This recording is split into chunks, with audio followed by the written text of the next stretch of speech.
Hello student, स्वागत है आपका अपने चैनल अपनी पाठशाला एमपी में। आज की हमारी इस वीडियो का टॉपिक है कक्षा 2 की अंकुर अभ्यास पुस्तिका की हिंदी सब्जेक्ट की सप्ताह 27 को आज हम पूरा हल करेंगे। तो देख लेते हैं, इसके पहले प्रश्न से देख लेते हैं। मौखिक चर्चा में ये जो चित्र बना हुआ है इस पर हमें चर्चा करनी है कि इस चित्र में आपको क्या दिखाई दे रहा है, ये चित्र कहाँ का होगा, सभी छाते में क्यों होंगे, ये सभी बच्चे एक और आदमी छाते में कैसे आए होंगे, ये सभी कहाँ देख रहे होंगे, बच्चे ने कुत्ते को क्यों पकड़ा होगा, है ना। तो इस चित्र में हमें ये सब क्या क्या दिखाई दे रहा है, इस पर हमें चर्चा करनी है।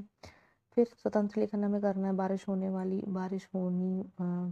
वाली होती है तो बादल कैसा दिखाई देता है, चित्र बनाना है और हमें लिखना है। तो ऐसा हमने देखिए बादल का एक चित्र बनाया है और बारिश हो रही है। तो बारिश जब होती है तो आपने आकाश में देखा होगा कि बादल कैसे काले काले हो जाते हैं। अब गोले में दिए गए शब्दों को सुनकर आपके मन में क्या आ रहा है, गोले ऐसा सोचकर आपको लिखना है। तो जैसे गोले में लिखा हुआ बाग, तो अब आप बाग जब देखते हैं शब्द को तो देखिए आपके मन में क्या क्या आता है। तो पत्ती, फूल, गुलाब, पानी, ये सब आता है। अब जैसे ही आपने शहद सोचा तो शहद शहद कौन बनाता है, मधुमक्खी। शहद मीठी होती है, रस भरी होती है और शहद में किस क्या होता है, मधुमक्खी का डंक भी होता है। तो ये भी हम देख सकते हैं। चलो अब करते हैं बाग की सैर। यहाँ पे एक कविता लिखी हुई है बाग की सैर, इसको हम पढ़ते हैं। चलो बाग चलो बाग की सैर करेंगे, मन में नई उमंग भरेंगे, फूल खिले हैं देखो जाओ, जामुन आम संतरे खाओ, मधुमक्खी का भी छत्ता है जिससे हमें शहद मिलता है, भरा सरोवर निर्मल जल का, फूल रहा परिवार कमल का, ठंडी हवा लुभावने वाली, जीवन तत्व बढ़ाने वाली, कितने लोग सैर को आए, खाने की चीजें भी लाए, लेकिन कूड़ा नहीं करें हम, सब बागों को साफ रखें हम, बड़ा सुहाना बना बगीचा, इसे रोज माली ने सींचा, है ना। चित्र में आप देखो यहाँ पे माली है, बच्चे हैं, सब खेल रहे हैं, फल खा रहे हैं, पौधे सींच रहा है माली, है ना। तो मौखिक चर्चा क्या करने, बाग की सैर क्यों करनी चाहिए, हमें अपना जीवन स्वस्थ बनाने के लिए बाग में क्या क्या होते हैं, फल फूल पेड़, है ना, ये सब होते हैं। अब इसमें देखो एक प्रश्न क्या है, हमें शहद कहाँ से मिलती है, मधुमक्खी से मिलती है। बाग में आपको सबसे अच्छा क्या लगता है, फूल और पौधे हमें बाग में सबसे अच्छे लगते हैं। आगे देखते हैं, एक यहाँ पे चित्र पर चर्चा के बिंदु, ये दो बच्चे छाते में कहाँ जा रहे होंगे, कुत्ता गोद में उठाए बच्ची क्या कर रही होगी, चश्मे वाला आदमी किसे देख रहा होगा, क्या सोच रहा होगा, लाल शर्ट वाला बच्चा आकाश में देखकर क्या सोच रहा होगा। अब हमें आपको खुद को क्या लिखना है, स्वतंत्र लेखन करना है। बारिश और आंधी आने के समय का नज़ारा कैसा होता है आपको अपनी नोटबुक में लिखना है। दीर्घ पंक्ति के जोड़े बनाइए और उसमें लिखना है। अब आपको ये देखिए पहले से ये पंक्ति, ये इसमें लाइन बनानी है, मतलब सही जोड़ी आपको बनानी है। चलो बाग की सैर करेंगे, मन में नई उमंग भरेंगे, फूल खिले हैं देखो आओ, जामुन आम संतरे खाओ। तो जिससे हमने सही जोड़ी मिलाई है उसको हम लिखते जाएंगे। तो चलो बाग की सैर करेंगे, मन में नई उमंग भरेंगे, फूल खिले हैं देखो आओ, जामुन आम संतरे खाओ। बाग की सैर, सरोवर, मौखिक चर्चा फिर से करनी है। अगर आपको सैर पर जाना है तो कहाँ जाएंगे, सीधी सी बात है, कहाँ जाएंगे हम, किसी बाग बगीचे या पार्क में जाएंगे। आपको किस चीज के सपने आते हैं आप ये बता सकते हैं।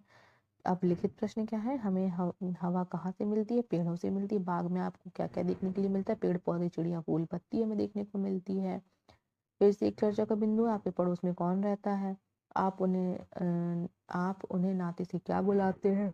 जैसे हमारे आस पड़ोस में कोई रहता है तो हम अंकल आंटी बोलते हैं। एक दूसरे की मदद कैसे करते हैं, आपको अपना पड़ोसी कैसा लगता है, तो ये सब आपको लिखना है। स्वतंत्र लेखन क्या है, आपको अपने पड़ोस में कौन कौन पसंद है और क्यों, अपनी स्लेट में या नोटबुक में लिखिए।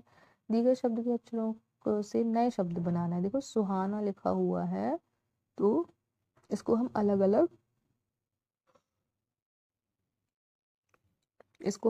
अलग लिखकर इससे हम नया बनाने से, सू से क्या होगा सुबह, हा से हाथी, ना से नानी भी बना सकते हैं। अब बगीचा है तो बगीचे को भी अलग अलग लिख दिया। तो बा से बत्तख, घी से गीता, चा से चाची हो जाता है। फिर बाग की सैर करने चले हम, लुभाना, मौखिक चर्चा, बाग हमारे लिए क्यों उपयोगी है, माली बाग में क्या करता है ये आपको बताना है। बगीचे में जाकर हमें कैसा लगता है, अच्छा लगता है। आप किसके साथ सैर करने जाते हैं? दादाजी के साथ, दादी के साथ, किसी के साथ भी हम जा सकते हैं। तो आपको ये लिखना है यहाँ पे। अब देखो, यहाँ पे चित्र देखकर हमें 2-3 वाक्य बनाने हैं। जैसे यहाँ पे चित्र में देखिए क्या है, माली पौधों को पानी दे रहा है, बच्चे बाग में खेल रहे हैं, चित्र में फूल खिले हुए हैं। फिर देख लेते हैं यहाँ पे फिर से लिखित प्रश्न है।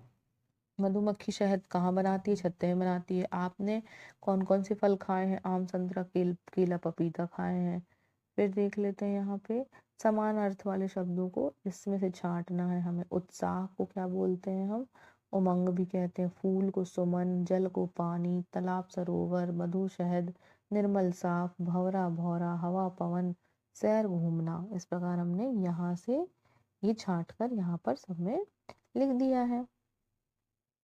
चलिए आगे बढ़ते हैं। फिर से एक हमारी लिखित प्रश्न आ गई। शहद की तरह 4 मीठी चीजों के नाम लिखो। शहद की तरह क्या क्या? गुड़, लड्डू, खीर, मिठाई, ये सब क्या होती है? शहद की तरह मीठी होती है। हमें पेड़ क्यों लगाने चाहिए? पेड़ों से हमें ऑक्सीजन प्राप्त होती है, इसलिए हमें पेड़ लगाने चाहिए। फिर देख लेते हैं यहाँ पे सूत्र लेखन है आपको। तो सरोवर में कमल खिले हैं, बच्चे बाग में खेल रहे हैं। फिर कविता को आप अपने शब्दों में 3 से 4 वाक्यों में लिखिए। कविता के शुरू में क्या हुआ, कविता के बीच में क्या हुआ, कविता के अंत में क्या हुआ। तो सभी लोग बाग की सैर करने गए। बाग में फल फूल, छत्ता, कमल, सरोवर को सभी ने देखा। बाग को माली ने सींचा और इसे सुहावन बनाया, है ना। जब माली इस बाग को सींचता है तो बाग कैसा, बहुत अच्छा हो जाता है, सुहावन हो जाता है। तो आशा करती हूँ आपको ये सप्ताह नंबर 27 बहुत अच्छे से समझ में आ गया होगा। तो आपको ये वीडियो बहुत ही अच्छा लगा होगा। तो प्लीज़ हमारे चैनल को लाइक, शेयर और सब्सक्राइब करते रहिए। और थैंक्स फॉर वॉचिंग एवरीवन।